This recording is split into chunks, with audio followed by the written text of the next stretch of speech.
Samantha Markle, what on earth is going on, in your opinion, between your sister Meghan and Prince Harry today? Bombshell revelations are rocking the royal world once again. And this time, they come not from anonymous sources or tabloids, but from Meghan Markle's own father and half-sister. Did Meghan actually give birth to Archie and Lilibet? Or has the public and the royal family been misled from the very beginning? This isn't gossip. Because they are doing anything possible, Sam, anything possible not to be seen with each other. We're told it's a professional split. They're on a twin-track approach.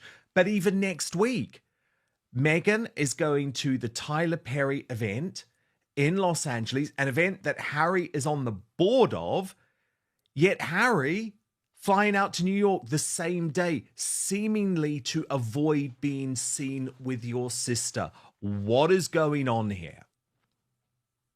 Well, I'm gonna throw right out there. I'm kind of more curious as to why they're not being seen with these children. Like they're jet setting, they're apart one day, they're together, they're going to this event or to that event. Most celebrities, even Princess Catherine and Prince William, their kids are visible, living a normal life, very full, and the public see them. With paparazzi everywhere, drones everywhere, and all of these events, somebody, I would think, would see these children. So are they together? Are they not? Who really knows? Because their PR seems to spin everything. One week it's like they're getting together, they're strengthening, they're doing this, they support each other. The next week they're splitting up, the olive branch is being extended, it's being rejected, they're not getting back. We know the probability of them getting back in the royal fold is like 0.00000012. But I think the world has been wondering, are they going to move to Great Britain? Because it doesn't seem like the Hollywood thing panned out. Are they going to move to Portugal? There were rumors of that. And why? I doubt that it has anything to do with President Trump now being reelected. This is a challenge to the integrity of the British monarchy and its line of succession. Let's break it all down, the claims, the clues, and what this could mean for the future of the royal family. Thomas Markle has gone on record with a staggering claim. He doesn't believe Meghan gave birth to her children. And backing him up, Meghan's half-sister, Samantha Markle, who suggests there's a major cover-up at play. Maybe it does, but why Portugal? Why not, somewhere else? Why not Great Britain? Well, I don't. So we really don't know. It's like it's like a mystery again. This fairy tale has become somewhat of a scary tale. It's just it's eerie, it's cringeworthy, and it's like a tragic comedy. It's sad because if there are children involved, it doesn't seem like they're having a normal life, and it seems like it's very far from a fairy tale for the world and for them. So I can't wait to find out. My guess is as good as yours. There's obviously, Sam, so many questions about the children and whether they were born naturally. And this is something that I've discussed in detail with Lady Colin Campbell, who has written about it. Do you have any personal view on that situation? I will say that, like a lot of people, I saw the Getty images of the pillow dropping behind the skirt, and I thought at first they could be photoshopped, but Getty Images is very reliable. I questioned why nobody reportedly was able to examine her abdomen when she was, quote, pregnant. And I thought, gee, if she was, remember when Demi Moore did that beautiful thing on Vanity Fair where she showed her beautiful belly? I thought that was really cool. Like, if you are so proud of your baby, your marriage, and God, if you have the opportunity to have royal physicians examine your womb, I don't know about her, but I would be all over that. There would be like a Vogue magazine cover, proud to show the baby and the beauty of pregnancy and, the beauty of the marriage. But that didn't happen. It was all a mystery. It was all hidden. And there were reportedly no physician certificates. So all of the rumors that seem to be true about surrogacy. And then my father was very forthcoming to talk about the fact that in July, 9 months before Archie was allegedly born, that he said that she had picked up her frozen eggs. So I thought, well, it kind of makes sense, all things taken together, that there would be a surrogate involved. But why the secrecy? Like if you have that platform and children are amazing, they're beautiful, they come into the world however they come, you would want to promote that as well. Do articles about the beauty of surrogacy. If you can afford it, great, right? But isn't the issue, Sam, they would be removed from the line of succession?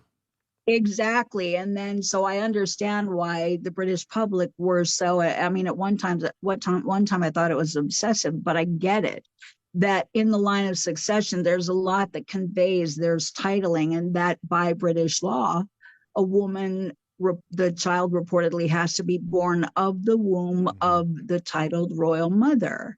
And remember, Archie was not born at the hospital where all royal births take place. Right.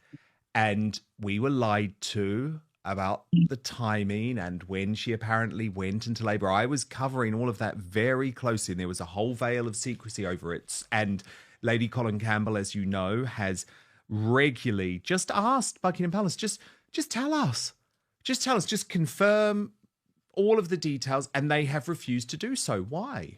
These aren't distant observers. These are family members, once close to Meghan, now deeply skeptical. They point to a total lack of public medical records, the mysterious nature of Meghan's pregnancies, and even bizarre slip-ups, like Harry commenting that his baby had changed so much in 2 weeks, just days after birth.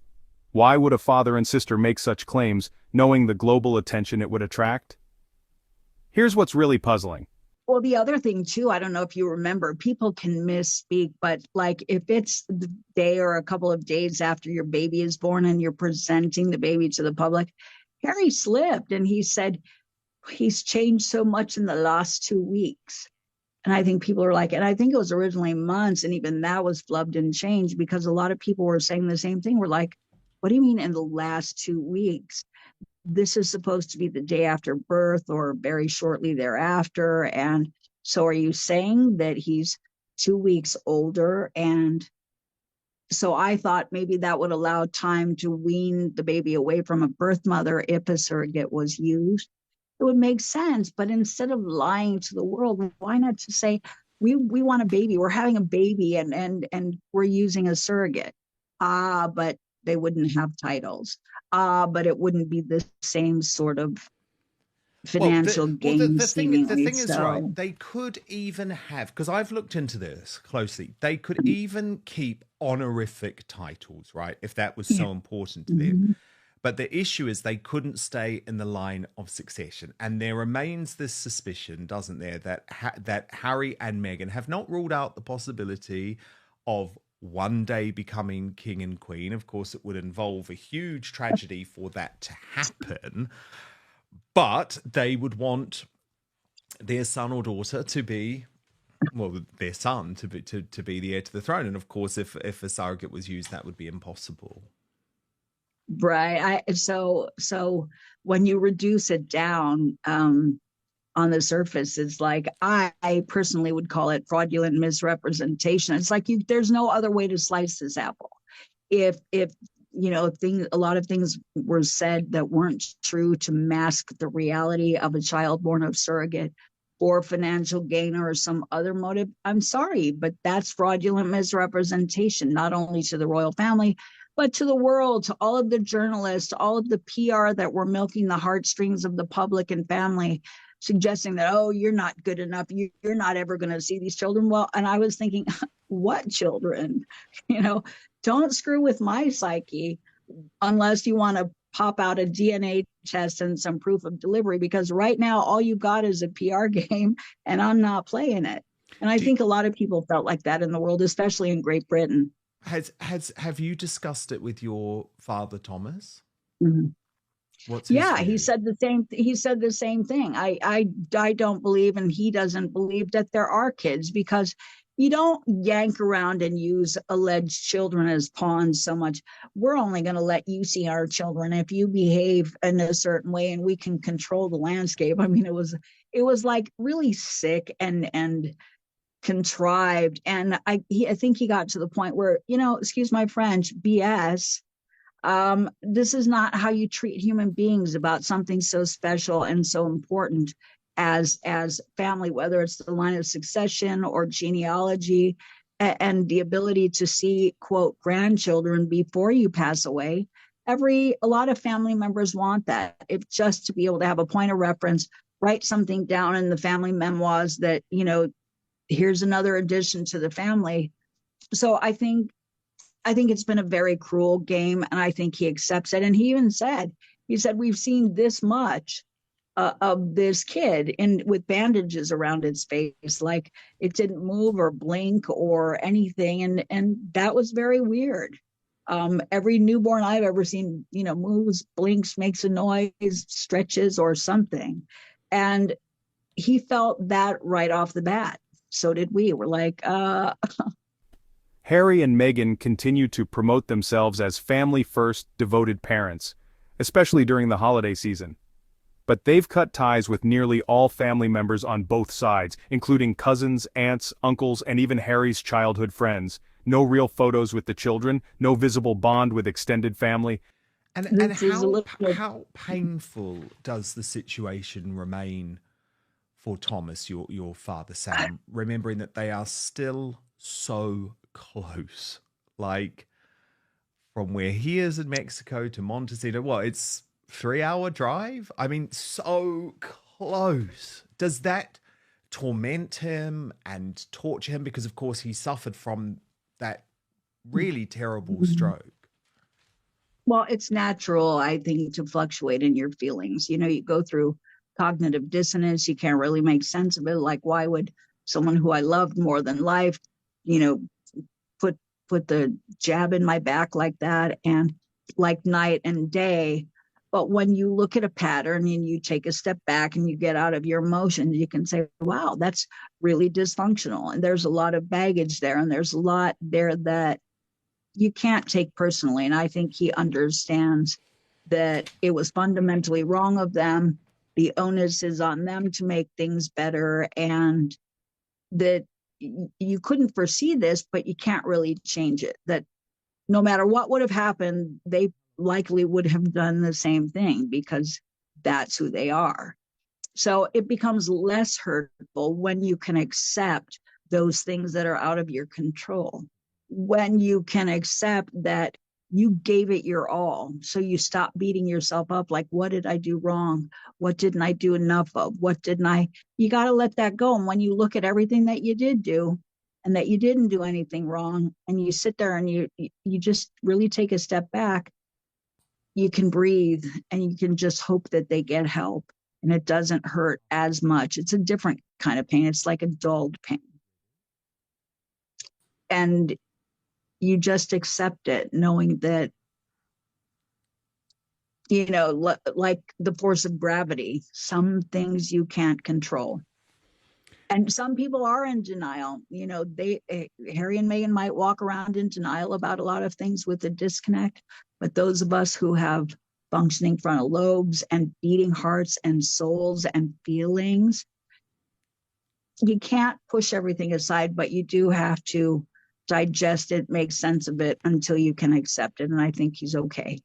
I'm so happy. But it must be painful, Sam, for you as a family when you see Harry and Meghan promoting family ideal. Because, we're coming into Thanksgiving and Christmas is coming up. And I mean, I could not believe, because Us Weekly, they're now the propaganda outfit of Harry and Meghan. They didn't used to be, but the editor from People magazine, Dan Wakeford, then moved to Us Weekly. So they're now doing more PR for Harry and Meghan. And they actually posted on X, and I couldn't believe it. For Meghan Markle, family is everything during the holiday season. Well, according to Taz, who's one of our regulars here at YouTube, royal YouTube sensation, but also an outspoken regular, she posted, Sam, they are having a laugh with that headline. She's not only cut off her family, but Harry's family and all the relatives their children should have around them, including Harry's childhood friends and their families. The Markles, the Raglins, the Windsors, all the cousins, the grandfathers, the aunties and uncles, everyone apart from Doria. I find that desperately sad and selfish. Plus, who brags about their 5-year-old not believing in Father Christmas anymore? That's not exactly a flex. So how did you feel about this apparent spin that Meghan's all about family at Christmas? Just headlines that say one thing and behavior that shows something else. If you're still watching, hit that subscribe button now for more uncensored royal analysis every week. No fluff, just facts, history, and hard truths. No, let's face facts. Everybody knows that whether it's PR or pulling your butt out of the dirt to put yourself in a favorable public light, everyone knows that one of the ways to pull at the public heartstrings is by playing the family card or by playing the veteran card. And we all saw that when we saw them walking on a cemetery of fallen heroes, but the world didn't know that there was a paid fashion photographer in tow. So everything, including something like that, the fake family sentiment, fake in my opinion, because there's no action to back it up, all seems to be for PR and to put themselves in a more favorable public light because they've been so scrutinized and challenged, and let's face it, their favorability rating is in the tank. They bombed in Hollywood. You know, they're the olive branch with the royal family is reportedly gone. It's gone with our family. So let's just, fluff and let's just make everything about family in the holiday season, deflecting from the fact that that is so far from reality. We're ad nauseum looking at it. It's just, say whatever you want, but, walk the walk, don't just talk the talk. And the thing is, Sam, they are now trying to make themselves out to be victims because they have not been invited. They've been banned from Sandringham by King Charles and Prince William. But why on earth would Charles or William invite them to Christmas? It's just bizarre. But all of the briefing is that this is really horrible. They're going to have to get through it. I mean, number one, Meghan probably will never set foot in the UK again. But number two, why should they be invited to the royal Christmas? In all seriousness, did you understand why Charles and William just said no way, no invite this year? So here we are, years later, and basic questions remain unanswered. Where is the proof of birth? Why the secrecy? And if there's nothing to hide, why not just come clean? This isn't just another scandal. It's a matter of truth, transparency, and trust. For the public, for the royal family, and for history. What do you think? Were Archie and Lilibet really born to Meghan? Drop your thoughts in the comments. This is a conversation the world needs to have. Until next time, stay curious, stay questioning, and stay tuned.